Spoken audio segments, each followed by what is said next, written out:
복된 예배 자리에 오신 여러분들을 축복합니다. 또 오늘 영상으로 예배하는 성도들이 있다면 어디서든지 주의 은혜가 함께하기를 주의 이름으로 축원합니다. 하나님이 세상에서 가장 사랑하는 우리 남산은혜 성도 여러분, 하나님의 사랑을 받고 사는 저와 여러분들은 이미 기적의 주인공들인 줄로 믿습니다.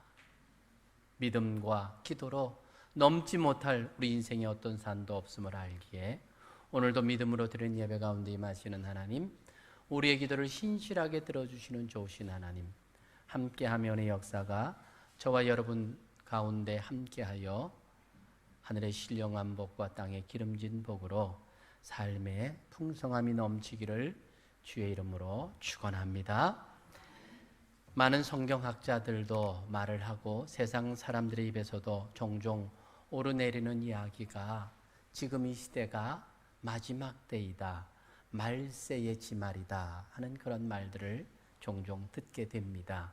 정말 그렇습니다. 성경이 말하는 마지막 때에 많은 증거들이 나타나고 있는 시대를 우리가 살아가고 있습니다. 마지막 때가 되면 사람들이 조급해진다, 그런 말도 하고 있지요. 조급해진다는 것, 그만큼 여유가 없다는 겁니다. 그만큼 사람들이 참지 못하고 인내하지 못한다, 그런 의미도 포함되는 것들이지요. 여러분, 분노 조절 장애라고 하는 말을 들어보신 적이 있습니까? 과도한 스트레스에 장기간 노출이 되거나 가슴 속에 화가 과도하게 쌓여 있으면 이것이 잠재되어 있다가 이 감정을 자극하는 이런 상황이 생기면 그 화가 폭발하는 그런 상태를 말하는 것이지요. 특히 성장 과정 속에서 정신적 외상이 있을 경우에 이 분노 조절 장애가 잘 안 된다라는 것이 전문가들의 소견입니다. 우리가 때로 욱하는 성질이 있다라는 말, 다르게 말하면 이 분노 조절이 잘 안 된다, 그런 의미가 되겠습니다. 이 분노 조절이 안 된다는 것은 용서의 문제와 아주 밀접한 관계가 있습니다. 용서가 되지 아니하므로 마음에 분이 쌓이고 그것이 결국은 삶을 피폐하게 만들고 혹은 한순간 잘못된 판단과 결정 때문에 그렇게 공든 탑이 무너지듯 우리 인생이 한순간에 무너지는 그런 경우들도 종종 우리가 뉴스를 통해서 보기도 합니다. 정말 우리가 살아가면서 힘든 일들 중에 하나가 용서의 문제가 아닐까, 그런 생각하게 됩니다. 나를 힘들게 하고 무고히 나를 괴롭힌 그 누군가를 조건 없이 용서해 준다는 것, 얼마나 불가능할 정도로 힘든 일인지에 대해서 아마 경험해 본 사람들은 다 알 것입니다. 많은 사람들은 심지어는 무언가 꼬투리를 잡아서 화를 내려고 하는데 정말 조건 없이 용서해 준다는 것, 불가능할 정도로 힘든 일이지요. 이런 일은 진정 용서의 하나님을 만나야만 가능한 일이다, 그렇게 말할 수 있겠습니다. 오늘 말씀을 통해서 참 용서의 하나님을 만나심으로 우리의 마음 가운데 혹이라도 쌓여있는 분노와 용서치 못하는 그런 문제들이 있다면 주님 안에서, 말씀 안에서 해결받는 복된 시간 될 수 있기를 바랍니다. 오늘 읽은 본문은 보면 마치 그림 언어처럼 그렇게 우리에게 들려지고 있습니다. 하나님께서 숨어있는, 호렙산에 숨어있는 엘리야를 찾아오시는데 엘리야가 특별한 광경을 보게 되지요. 어떤 겁니까? 바람과 지진과 불이 있고 난 후에 아주 세미한 음성으로 찾아오시는 하나님을 만나는 장면입니다. 세미한 소리 가운데 하나님께서는 엘리야에게 나타나고 있습니다. 세미한 소리가 무슨 소리입니까? 아주 작은 소리지요. 귀 기울여 듣지 않으면 들려지지 않을 만큼 집중해서 들어야 들릴 수 있는 소리, 우린 그걸 성경이 세미한 소리라 그렇게 표현하고 있습니다. 가장 온화하고 사랑스럽고 부드럽고 평안하게 들려지는 바로 그 소리, 마치 귀에 대고 속삭이듯 주의 깊게 들어야 들릴 수 있는 그 소리, 세미한 소리 가운데 하나님께서 엘리야를 찾아오고 있습니다.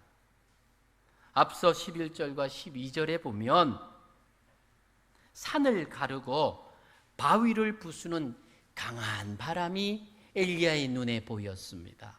엘리야는 저기에 하나님께서 나타나셨구나 생각했는데 거기에 하나님이 안 계셨습니다.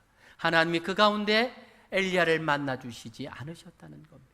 조금 있으니까 큰 지진이 일어납니다. 온 산이 흔들리고 바위가 흔들리고 땅이 갈라지고 이 무서운 지진이 일어나는데, 이런 예기치 않은 놀라운 자연상을 보면서 엘리야는 생각합니다. 드디어 하나님께서 나타나셨구나. 그런데 성경은 말하기를 지진 가운데도 하나님이 계시지 아니하셨더라. 즉 그런 모습으로 하나님을 엘리야를 만나 주시지 않으셨다는 겁니다. 또 조금 있으려니까 어떤 일이 일어납니까? 불이 있습니다. 온 산을 태울 만큼 급하고 강한 불이 임합니다. 드디어 엘리야는 생각합니다. 이제는 저 불 가운데 하나님이 계시는구나. 능력 가운데 나타나시는 하나님을 보아야겠다 라고 생각했는데 그 가운데도 하나님이 계시지 않으셨다는 겁니다. 어쩌면 성경은 의도적으로 하나님께서 큰 능력으로 나타나시는 그것을 감추고 있다라고 하는 그런 느낌을 받게 합니다. 뭔가 강력한 역사들을 보여주는데 거기에 하나님이 안 계시더라 하는 말로 그러한 일들이 엘리야와 하나님과의 관계를 맺어주지 못하고 있습니다. 엘리야가 기대하는 하나님의 모습을 의도적으로 피해가는 것처럼 성경은 그렇게 기록하고 있다는 것입니다. 사실 엘리야 입장에서는 그렇습니다. 지금 그가 도망해서 이 호렙산 그 척박한 땅에 굴 속에 숨어 있는 이유가 무엇입니까? 그 이스라엘 백성들이 하나님을 버리고 바알신을 섬깁니다. 하나님을 헌신착처럼 버리고 하나님 없는 사람들처럼 살아갑니다. 여기에 대한 분노가 엘리야에게 치밀었습니다. 그래서 엘리야는 나가서 선포합니다. 그 백성들을 향하여 선포하고 그 나라 왕을 향하여 선포했습니다. 그런데 그에게 돌아온 것은 무엇입니까? 이세벨에 의한 생명의 위협이었습니다. 이스라엘 백성들은 아무도 도와주지 않습니다. 아무도 그의 편에 서는 사람이 없습니다.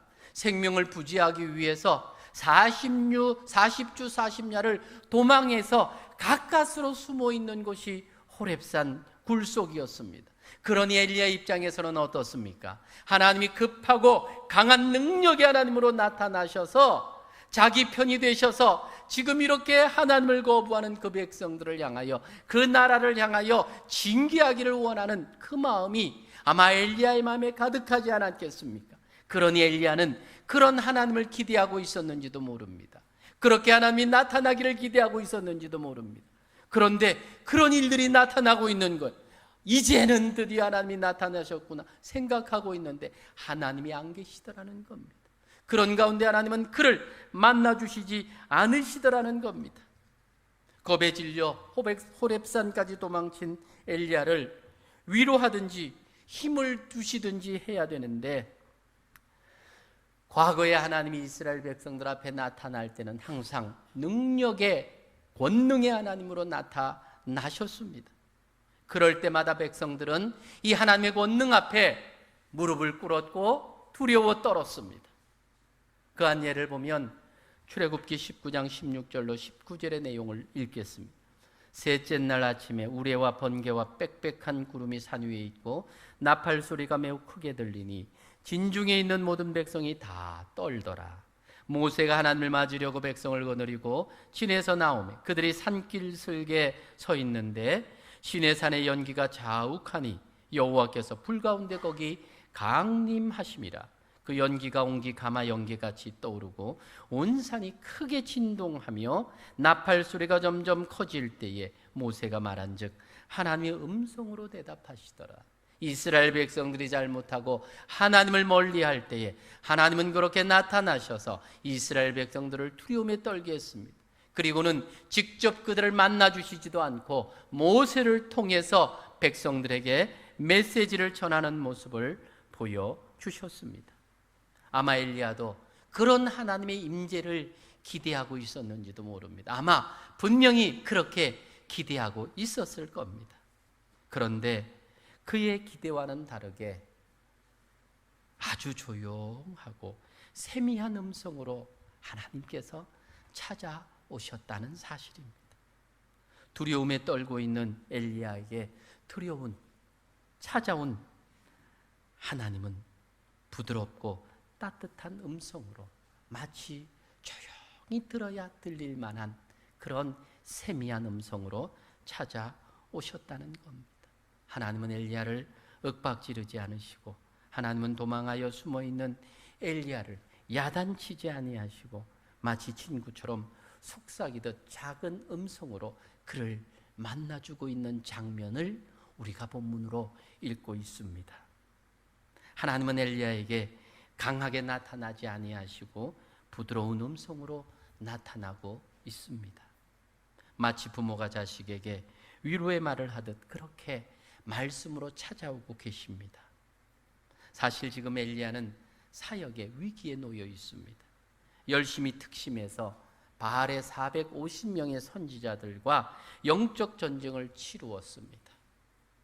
승리했지만 그에게 돌아온 결과는 죽음의 공포였습니다. 그의 주변에는 그를 도와주는 아무도 없었습니다. 심지어는 그 스스로도 로뎀나무 아래서 죽기를 구할 정도였습니다. 지쳐있는 엘리야, 더 이상 한 걸음도 움직일 수 없는 절망의 시간을 보내고 있는 엘리야, 그를 하나님이 찾아오고 계시는 장면이 오늘 내용입니다. 사랑하는 여러분, 때로 우리도 살아가면서 그럴 때가 있습니다. 지금까지 열심히 살았는데, 힘써 살았는데 남는 것이 아무것도 없습니다. 그렇게 공들였던 자녀들도 속썩이고 마음 아프게 합니다. 믿었던 사람들에게도 실망합니다. 더 이상 탈출구도 없고 절망스러운 현실이 앞을 가로막을 때 있습니다. 내 곁에 아무도 없는 것처럼 보입니다. 정말 인생의 모든 짐을 지고 세상에 홀로 남겨진 것 같은 그런 순간들이 있습니다. 정말 내 주위에 아무도 없지만 우리를 지켜보시고 찾아오시는 분이 계십니다. 수고하고 무거운 짐진 자들아, 다 내게로 오라. 내가 너희를 쉬게 하리라. 지친 우리 인생을 향한 예수님의 초청입니다. 세미한 음성입니다. 지금 엘리야가 만난 현실이 그러합니다. 그의 곁에는 아무도 없습니다. 모두가 그를 떠났고 믿었던 그 백성들조차도 그에게 등을 돌렸습니다. 그의 생명이 지척 간두에 있습니다. 그때 그를 찾아주신 분 하나님이십니다. 지친 그에게, 위로가 필요한 그에게 세미한 음성으로 찾아오셨습니다. 하나님께서 위로야 격려의 세미한 음성으로 찾아오셔서 위로하고 격려하심으로 엘리야를 회복시키셨고 이스라엘 역사의 가장 위대한 선지자가 될 수 있게 하셨던 거죠. 보복하고 싶었고 심판하고 싶었던 그에게 용서의 사도가 되도록 세미한 음성으로 하나님 그를 찾아주셨던 겁니다. 엘리야에게 세미한 음성으로 찾아오신 이 하나님의 모습에서 우리는 예수님의 모습을 보게 됩니다. 예수님께서 이 땅에 오셔서 죄인들을 찾아오실 때 세미한 음성으로 찾아오셨습니다. 700년 전, 예수님이 나시기 700년 전 이사야 선지자는 예수님의 사역을 이렇게 예언하셨습니다. 이사야 42장 1절로 2절에 보면 내가 붙드는 나의 종, 내 마음에 기뻐하는 자 곧 내가 택한 사람을 보라. 내가 나의 영을 그에게 주었은즉 그가 이방의 정의를 베풀리라. 그는 외치지 아니하며 목소리를 높이지 아니하며 그 소리를 거리에 들리게 하지 아니하며. 이사야 선지자를 통해서 말씀하신 예수님의 사역에 대한 예언이었습니다. 예수님이 이 땅에 오셔서 따스하고 세미한 음성으로 죄인들을 찾아오셨습니다. 당시의 종교 지도자들, 바리새인들 큰 소리로 죄인들을 책망했습니다. 그들은 죄인들을 멸시하고 그렇게 살면 하나님의 저주를 받는다고 강하게 책망했습니다. 하지만 예수님은 그런 죄인들을 찾아가셔서 친히 친구가 되어주셨습니다. 예수님은 죄인들을 책망하거나 목소리를 높이는 대신 저들을 어루만져 주셨습니다. 엘리야에게 찾아 나타나신 세미한 음성처럼 예수님이 이 땅에 오셔서 세미한 음성으로 사역하시고 죄인들을 어루만져 주시고 위로하시고 그 마음을 회복시켜 주셨습니다. 예수님은 자신에게 나와 간구하는 자들 외면하거나 책망치 아니하셨고 다 들으시고 그들의 소원들을 이루어 주시고 그들의 문제를 해결해 주셨던 예수님의 모습을 우리는 오늘 이 엘리야에게 찾아오신 하나님의 세미한 음성에서 보게 된다는 사실입니다. 사람들은 무시했던 사람들, 하지만 예수님은 사랑에 담긴 언어로 그들을 찾아가셨고 위로하셨습니다.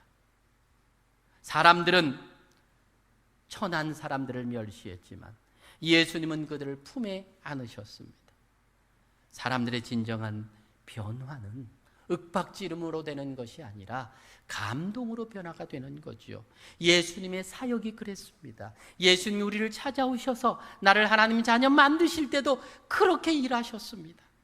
우리가 두려워서 하나님을 찾게 하는 것이 아니라 예수님의 그 사랑에 감동되어서 하나님의 자녀 되게 한 삶을 이제는 살게 하신 것, 예수님의 사역들이었습니다. 우리의 지난 날들을 돌아보면 참 폭력이 많았지요. 가정폭력, 학교폭력, 군대폭력, 공권력의 사회폭력, 또 언어폭력, 이런 희생자, 피해자들이 다시 가해자가 되어서 잘못된 역사가 우리의 삶 가운데 계속되이 흘러왔습니다.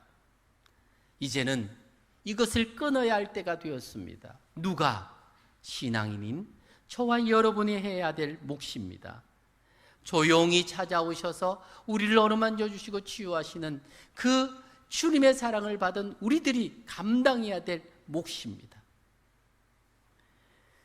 예수님은 결코 큰 소리로 다른 사람을 지배하거나 누리려고 하지 않으셨습니다.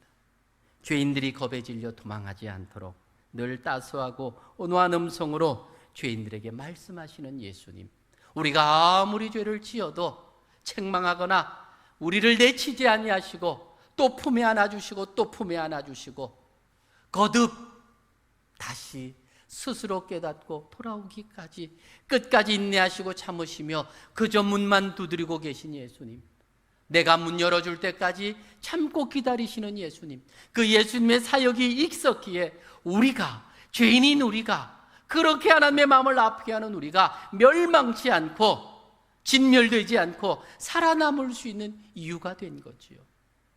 조용히 은밀히 세미하게 찾아오시는 예수님의 사랑을 받고 사는 그가 바로 성도입니다. 그러한 세미한 음성의 사역이 세리장 삭개오를 변화시켰습니다. 배신했던 베드로가 다시 순교자로 설 수 있었습니다. 우리의 아들인 요한이 사랑의 사도가 될 수 있었습니다. 사람의 진정한 변화는 오직 감동으로 가능한 것이지요. 희생을 통한 감동이 사람을 사람 되게 하는 것입니다. 부모의 희생을 깨달은 자식이 효자가 되는 것처럼 말입니다. 예수님의 십자가 희생이 저와 여러분을 진정한 성도로 거듭나게 한 겁니다. 엘리야는 호렙산에서 처음으로 하나님을 가장 가까이에서 체험하게 됩니다. 엘리야가 만난 하나님은 고압적이고 두려운 하나님이 아니었습니다. 자신의 모든 형편과 처지를 아시는 음성이었고 자신이 처한 다급한 상황을 이해하는 음성이었습니다. 엘리야의 두려워하는 마음과 심정을 다 이해하고 품으시고 격려하고 위로하는 가장 아름답고 은혜로운 음성으로, 세미한 음성으로 찾아오시는 하나님이었습니다. 엘리야는 바로 이런 음성을 들었기 때문에 나중에 오실 메시아를 정확히 이해하는 몇 안 되는 구약의 인물이 된 겁니다. 성도가 누구입니까? 예수님의 세미한 음성을 듣는 자들입니다.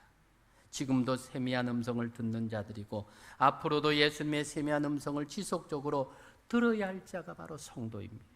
성도는 자신에게 세미한 음성으로 위로해주고 감싸주시고 일으켜 세워주시는 예수님의 세미한 음성을 날마다 경험하며 살아가는 자, 그가 성도입니다.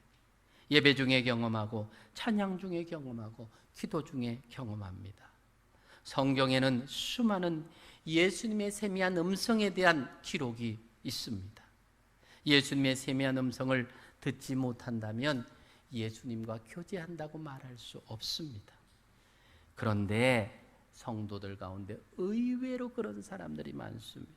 이런 성도들 때문에 교회 문제가 끊이지를 않습니다. 예수님의 세미한 음성을 듣지 못하니까 다른 사람을 품어주지 못합니다. 용서해 주지를 못합니다. 예수님의 용서가 나를 살리고 우리를 살렸듯 예수님의 이 세미한 음성을 듣고 용서받은 성도에게 마땅히 용서하는 삶을 살아가야 되는데 그렇게 살지를 않습니다. 분을 마음에 품고 원수를 더욱 미워하는 사람으로 그렇게 서 있으면서도, 그렇게 살아가면서도 예수님의 사랑과 용서를 받은 자처럼 그렇게 살고 있다는 것입니다. 대부분의 마음의 질병이 용서하지 않고 마음에 미움을 품고 살기 때문이라고 전문가들은 말합니다. 마치 칼을 품에 안고 사는 사람들과 같습니다. 코로나 이전에 양진식 선교사님께서 선교하는 그 중국 선교를 몇 번 다녀왔지요. 그곳에서 만났던 한 자매 이야기를 간증하려고 합니다. 특별히 용서와 관계된 이야기이기 때문에 소개를 합니다. 페이스라고 하는 여인입니다. 본래는 그 이름이 중국식 다른 이름이 있는데 믿음의 공동체에 들어와서 그를 그렇게 불렀습니다. 그는 어린 시절 부모로부터 버림을 받고 부모의 친구 집에 입양을 간 자매였습니다. 양부모인 아버지가 바람이 나서 또 아이를 양어머니에게 맡기고 떠났습니다.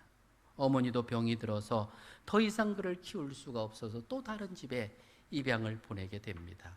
어린 시절 여러 번 부모로부터 버림을 받고 그 마음의 상처가 깊은 곳에 자리하면서 부모에 대한 미움과 복수심으로 가득한 어린 시절을 보내고 중학교를 가까스로 마치고 도시로 와서 생활하다가 이 선교사님을 만나게 된 겁니다. 선교사님의 권함을 받고 고등학교는 검정고시로 대학은 제빵 전문학교를 가서 제빵사로 그렇게 결혼을 하고 아이를 가지게 되었는데 이 뱃속에 아이가 장애가 있다는 것을 알게 되었습니다. 의사가 낙태를 권했지만 부모로부터 몇 번 버림을 받은 상처가 있었기 때문에 이 아이를 버릴 수가 없다는 마음으로 그 아이를 낳게 된 겁니다. 의사의 말대로 3살이 될 때까지 걷지도 말도 하지 못하는 그런 장애 아이로 그렇게 힘들고 어렵게 아이를 키우고 있었습니다. 그때 참석했던 수련회에서 제가 전했던 것이 용서에 대한 메시지였습니다. 그런데 이 용서에 대한 메시지를 듣다가 은혜를 받았던 거예요. 자기를 버렸던 부모를 힘으로 용서할 마음이 생겼던 거죠. 그 마음에 바위처럼 무거웠던 부모에 대한 미움의 감정을 십자가 밑에 내려놓고 사랑하게 해달라. 그렇게 기도했는데 거기에서 기적이 일어난 겁니다. 3년을 걷지 못하고 말을 못했던 아이가 걷게 된 거예요. 이후에 선교지를 떠나서 와서 이 선교사님이 보내주신 동영상에 보니까 그 아이가 걸으면서 이 중국말로 엄마 하면서 엄마 품에 안기는 그 영상을 보여주고 얼마나 감동이 되든지. 여러분, 이걸 우연이라 할 수 있겠습니까? 많은 부분 우리가 하나님과의 관계에서 맺혀진 매듭이 있어서 이것이 풀려지지 않는, 이것이 풀어지기 전까지는 우리 인생에도 풀려지지 않는 문제들이 많이 있다는 사실을 우리가 알아야 합니다. 힘들고 어려운 삶을 살아가는 내 인생 가운데 왜 이렇게 내 인생이 자꾸 꼬이는지, 힘든 상황을 만나는지, 이것을 그 현상으로만 보지 말고 혹 나와 하나님과의 관계에서 풀려지지 않은, 풀지 못하는 뭔가 내가 풀지 않고 있는 문제들은 없는지 우리가 점검해 보아야 합니다. 진정으로 용서는 나를 살리고 내 이웃을 살리는 것입니다. 엘리야에게 나타난, 세미한 음성으로 나타난 하나님, 엘리야가 원하는 것처럼 복수의 하나님이 아니라 용서의 하나님이십니다. 예수님의 세미한 음성은 용서의 삶을 말하는 것이지요. 성도는 예수님의 세미한 음성으로 날마다 위로받고, 날마다 권면받고, 날마다 주님과 교제하는 사람입니다. 요한복음 15장에 보면 포도나무에 대한 비유가 있습니다. 포도나무는 예수님에게 접붙이면 저절로 열매 맺는다고 하는 기록입니다. 종교적 행위가 사람을 변화시키지 못합니다. 오직 예수님의 음성을 듣고 예수님을 만나야 변화되는 겁니다. 예수님은 자신의 세미한 음성으로 죽어가는 영혼들을 변화시켜 살리셨고, 이 땅에 오신 유일한 구세주로 우리에게 계십니다.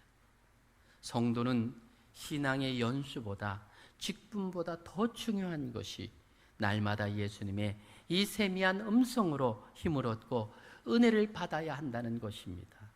성도가 성도답게 살려고 하면 예수님께서 나를 향하여 말씀하시는 그 세미한 음성을 날마다 들음으로 은혜를 받아야 하는 것입니다.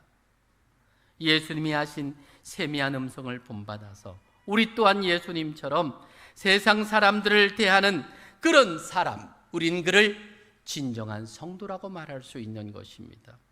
성도는 예수님의 강한 음성으로 구원받은 자가 아니라 세미한 음성, 사랑의 음성, 끝까지 참아주시고 인내해 주신 그 음성으로 구원받은 자들입니다.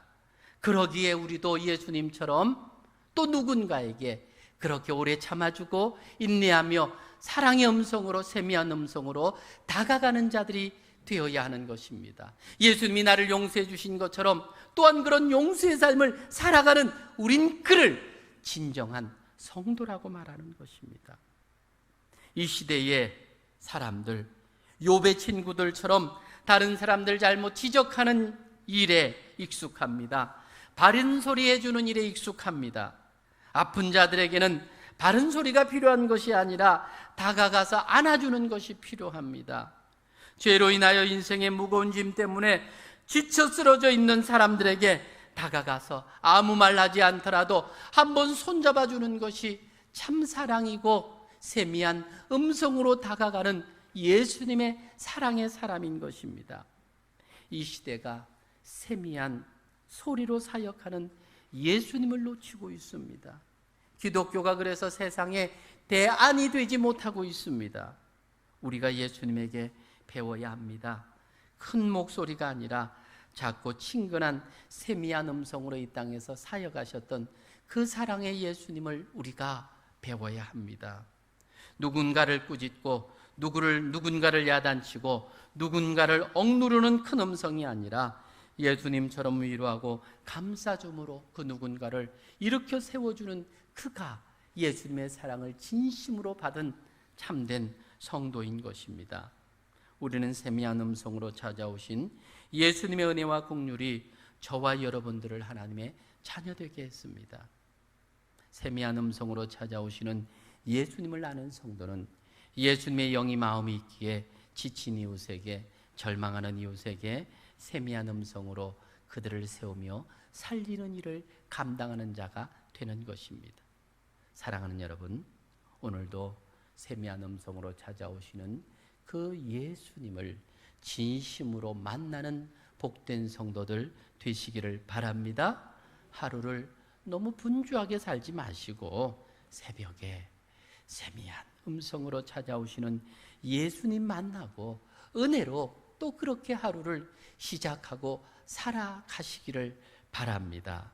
오늘도 나를 찾아와 늘 만나주시기를 기뻐하시는 세미한 음성의 그 주님, 지금 내 곁에 계신데 너무 멀리 있다 생각하지 말고, 너무 멀리 있다 느끼지 말고 가까이에서 그 예수님과 함께하는 믿음의 자녀들, 저와 여러분 남산은혜 성도들 다 되시기를 주님의 이름으로 축복합니다. 이 시간 우리 주신 말씀 기억하며 우리 잠시 한번 기도하기를 원합니다. 사랑하는